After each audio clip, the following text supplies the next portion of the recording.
Hi there. We're back again now for episode 18. I think in the last one where were we?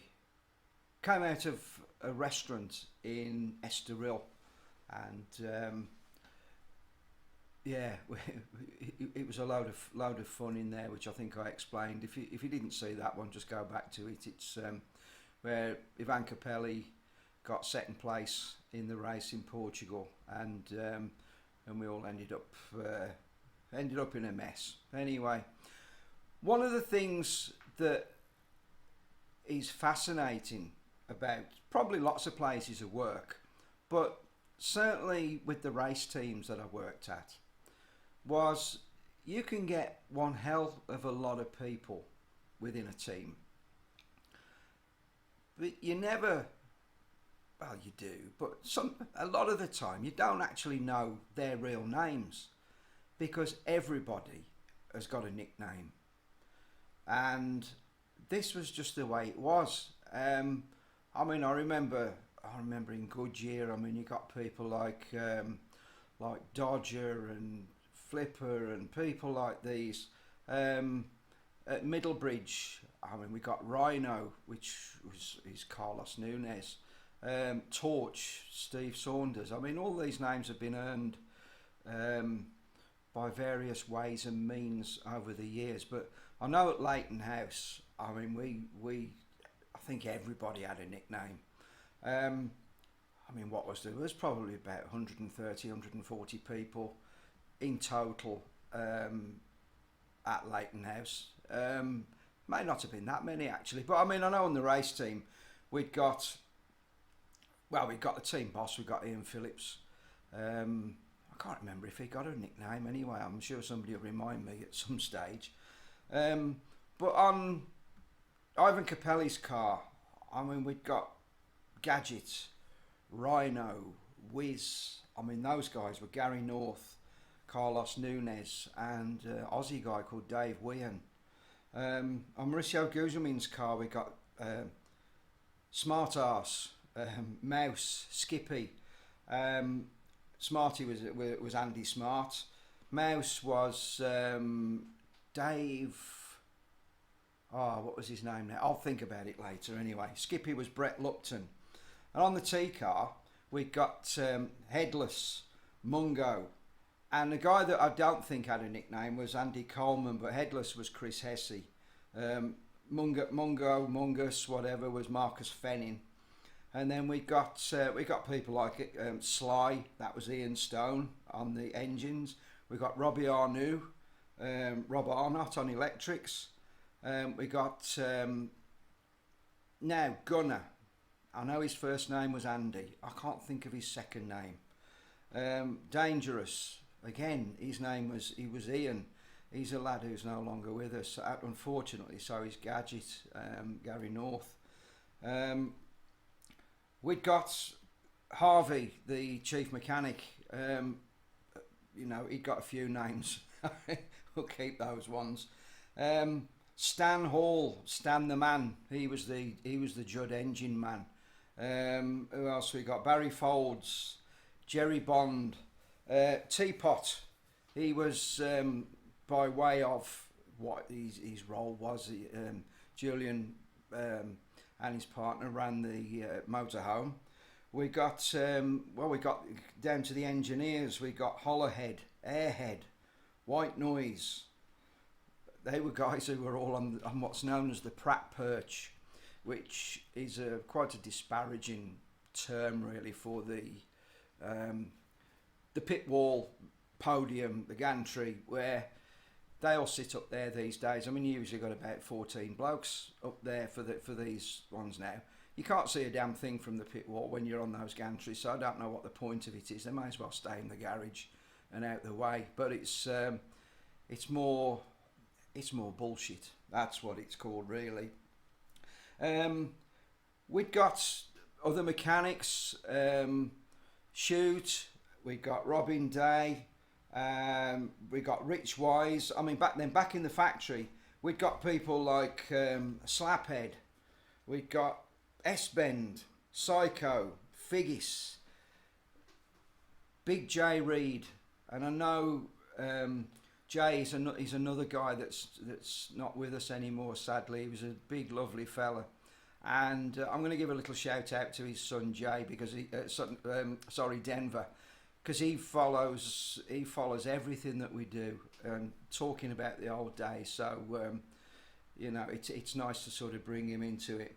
We got Snoopy in the stores, and then we got the truckies, of which I was one. I mean, everybody called me Rocksteady before that, and it's a name that stuck with me forever, really. We got Moose. He was our tyre man. He was Mick Oxlade. We got Keith Biddy. He was the complete and utter joker of the team. Fabulous guy. Gigolo George Harding.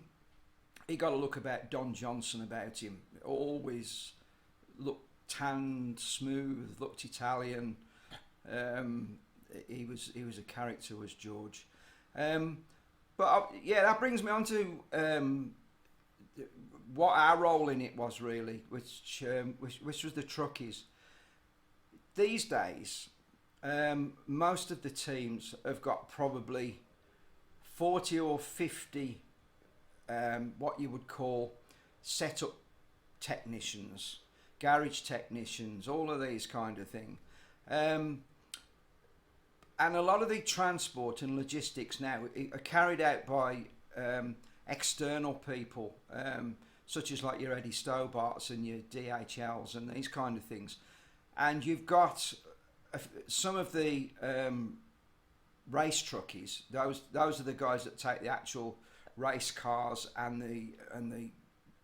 the offices and the equipment and all those fancy trucks that you see now. I mean, we used to have basically 2 Arctics, and we'd have the 3 cars in one of the trucks, and with all the different cabinets and spares and everything like that.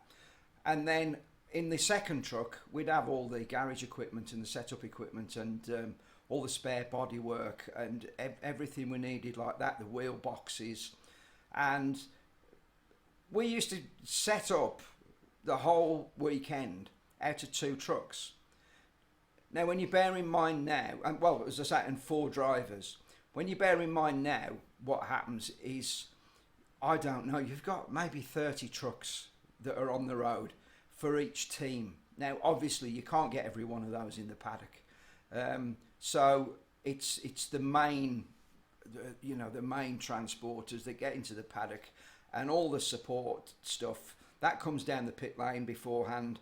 The garages all get set up, and then it's a big rush at the end of the race to get everybody back down into the pit lane and load up and off they go again.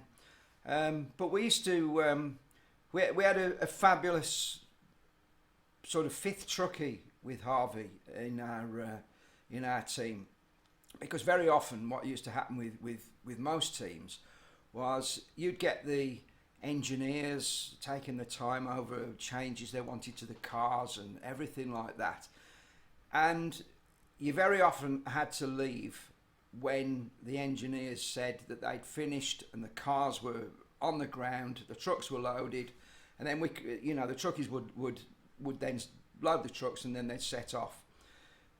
Certainly what Harvey tried to do with us guys was to say, when are you leaving? And we used to probably leave, depending on the distance that we got to drive, we'd probably leave like maybe a Saturday afternoon or a Sunday to try and get down to the circuit for Wednesday morning, and to do it in a sensible, leisurely way, which was, we liked it that way. So Harvey used to just turn around and say, guys, when are you leaving? When's the ferry booked? And then he would get all the mechanics to make sure that the cars were ready when we said that we needed to leave. And to be fair to all the guys, they always used to work and get all of that job done. So we never had any problem like that. But then for each race, I mean, some of the races were quite long haul when you think about it. You got certainly, I think Hungary was probably one of the furthest. Austria, Spain, which was Jerez, that was right down in the south of Spain, Estoril in Portugal. So yeah, we used to drive to all of those, and we'd arrive at the circuit on a Wednesday afternoon, or as I say, Wednesday lunchtime. Wash all the trucks off, get all the cars out into the garage. Normally, sometimes we'd get them up onto high stands. We'd take the wheels off, get them onto high stands with the air jacks, and get everything, and leave them ready for the mechanics to come and start to do the race prep. Most of the work was done back in the workshop, but occasionally the engineers would come up with some new trick that they needed to fit. That would come out as hand baggage when all the rest of the mechanics sort of flew in, probably about Thursday lunchtime.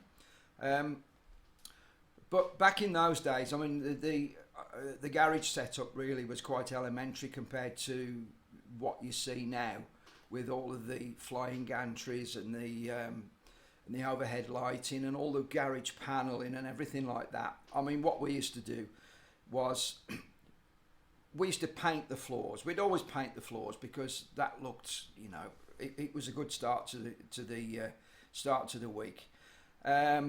Leave those to dry overnight, probably on the Wednesday night, and then what we would do is roll all the toolboxes in Thursday morning, put all the banners up. I mean, when we were Leighton House, they were just printed canvas banners. Leighton House, then with all the sponsors on and everything. I mean, now, once again, it's all singing, dancing, it's all interactive TV screens all around the garage, and so we could get our work done like that. And I'll explain a little bit more about the way we did everything else through the weekend in the next episode.